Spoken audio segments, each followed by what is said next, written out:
लेकिन एक ऐसा वीर पुरुष जिसकी एकाग्रता ही उसकी सबसे बड़ी संचित पूंजी थी, वह भी महाभारत के युद्ध में पूरी तरह से विचलित है। भगवान कृष्ण की एकदम सही कहा भैया, कठिन काम तो है जी सर। अब हमारा मन है ना,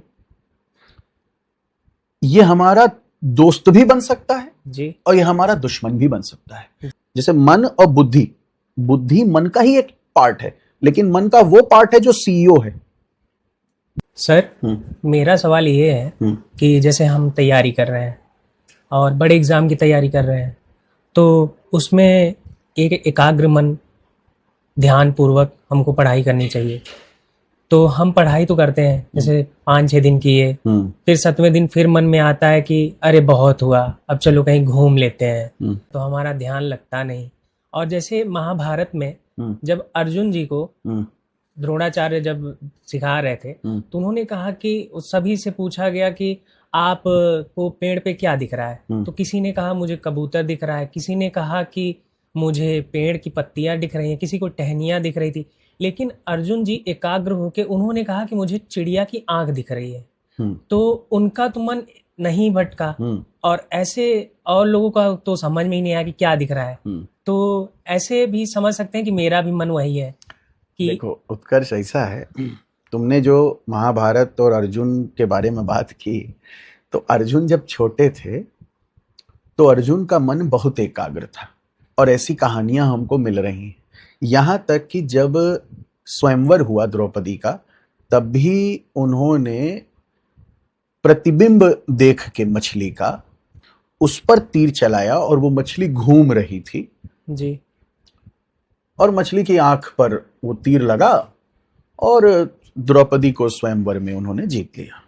तो चाहे बचपन में देखें जब ये चिड़िया की आंख देखने वाली स्टोरी चलती है, चाहे युवा अवस्था में देखें जब स्वयंवर हो रहा है द्रौपदी का, तो ये बात तो सही है कि अर्जुन को जो सबसे प्रभावी पात्र के रूप में महाभारत में दिखाया जाता है, तो निश्चित रूप से उनकी शक्ति का जो मूल केंद्र है वो उनकी एकाग्रता है। लेकिन एक ऐसा वीर पुरुष जिसकी एकाग्रता ही उसकी सबसे बड़ी संचित पूंजी थी, वह भी महाभारत के युद्ध में पूरी तरह से विचलित है। तमाम तरह के विचलन, डिस्ट्रैक्शंस उसको हैं, मोह है, उसको कंफ्यूजन है, संशय बना हुआ है, और पूरी गीता भगवान ने उसको फिर से ट्रैक में लाने के लिए ही दी है जी। मतलब एक ऐसा व्यक्ति जिसका टैलेंट ही उसका फोकस हो, वही डिस्ट्रैक्टेड है। इससे बड़ा क्या उदाहरण मिलेगा महाभारत में? सही है। तो अगर तुम्हारे अंदर ये आ रहा है, तो जो भारत के चंद इस तरह के जो वीर हुए, उसके मन में भी यही आया। चाहे आप जितने टैलेंटेड हो, डेविएशन होगा। और अभी थोड़ी देर पहले हम गीता में जो आपका 6वां अध्याय है जी, जो ध्यान योग है, उसका 34वां जो श्लोक है उसको पढ़ोगे तो ये बात बहुत बढ़िया से अर्जुन खुद कह रहे हैं। चंचलम ही मनः कृष्णा प्रमाथि बल वदृणम तस्याहम निग्रहम मन्ये वयो अरिव सुदुष्करम।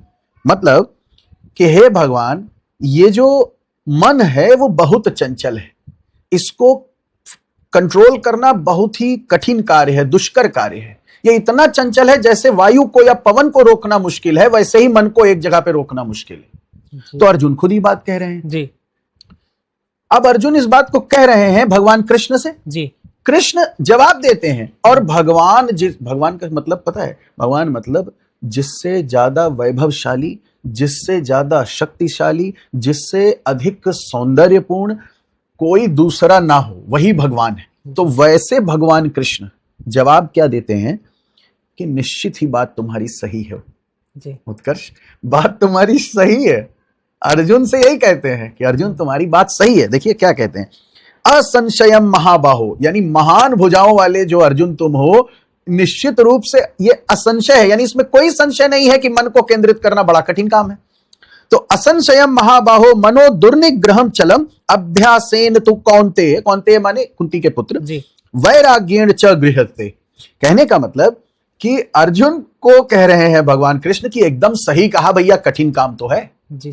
अब भगवान भी कह रहे हैं कठिन है, तो जब भगवान कह रहे हैं कठिन है, तो उससे बड़ा कठिन काम तो कुछ हो ही नहीं सकता। हमारे आपके लिए तो कुछ, हमारी तो हैसियत नहीं है। अब अगले श्लोक में आगे ध्यान योग में एक बड़ी अच्छी बात कही है, और इस पर और बात करूंगा इस 35वें श्लोक में, लेकिन इसके आगे भी कुछ श्लोक में एक बात कही गई कि ये जो हमारा मन है ना, ये हमारा दोस्त भी बन सकता है जी, और ये हमारा दुश्मन भी बन सकता है जी। अगर कंट्रोल में है तो दोस्त है, और अगर हम कंट्रोल से बेकंट्रोल हो गया दुश्मन, तो दुश्मन है। कहां जाएगा पता नहीं है, जीवन का क्या हश्र होगा पता नहीं। अब क्या बता रहे हैं, कैसे केंद्रित करिएगा? कह रहे हैं दो ही जुगाड़ है, अभ्यासेन तू कौन्तेय वैराग्येण च गृहस्थे। मतलब अभ्यास और वैराग्य दो ही उपाय है। अभ्यास किस बात का?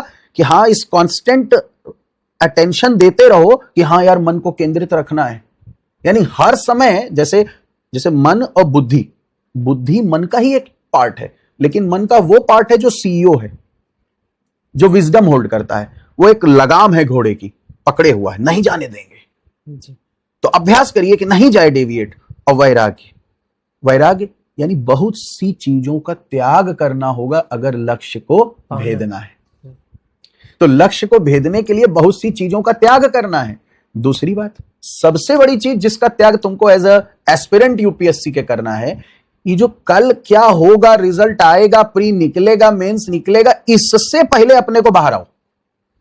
यूपीएससी का सिलेबस देख लिए, पीवाईक्यू देख लिए, सिलेबस बता दिया क्या पढ़ना है, पीवाईक्यू बता दिया कितना पढ़ना है, और इसके आगे ज्यादा दिमाग नहीं लगाए। आज का टारगेट सुबह उठे लिख लिए, रात में चेक करके 10 में से नंबर दे लिए कि कितना चाहिए। कल क्या होगा कल देखा जाएगा।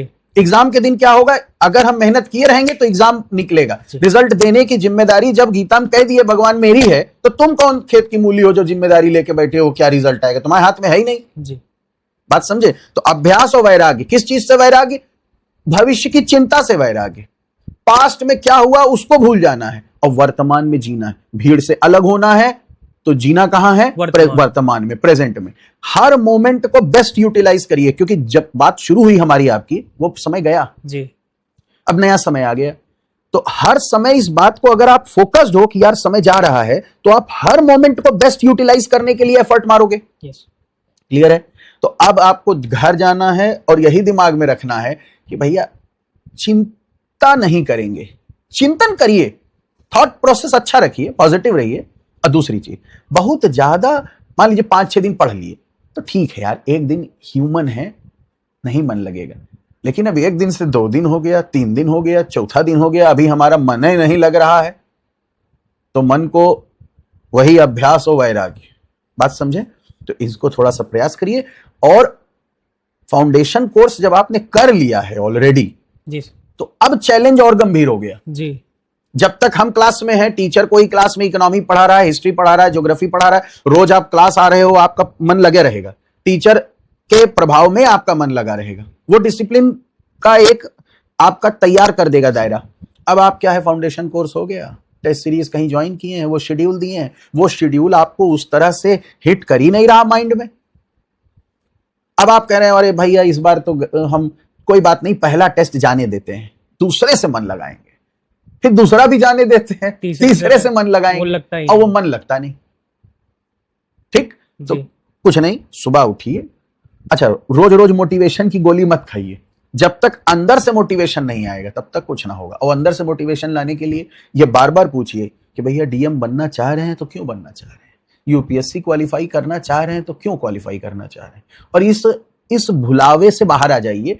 ये सब इंटरव्यू में अच्छा लगता है बोलना कि अरे सर हम समाज के हित के लिए और राष्ट्र हित के लिए इतनी कठिन परीक्षा पास किए हैं। कुछ ना कुछ आपका पर्सनल हित जुड़ा हुआ है जी। चाहे आप पावर हंग्री हैं, चाहे आप एक बढ़िया लाइफ लीड करना चाह रहे हैं, चाहे जो भी आपके मन में एस्पिरेशंस हो, किसी से शादी ब्याह करने का मन हो, जो भी इस समय सब आता है, जो जो मन में चल रहा हो उसको पूछिए कि यार क्यों एग्जाम निकालना है। तो अगर आपका वाई क्लियर है तो हाउ आसानी से आ जाए।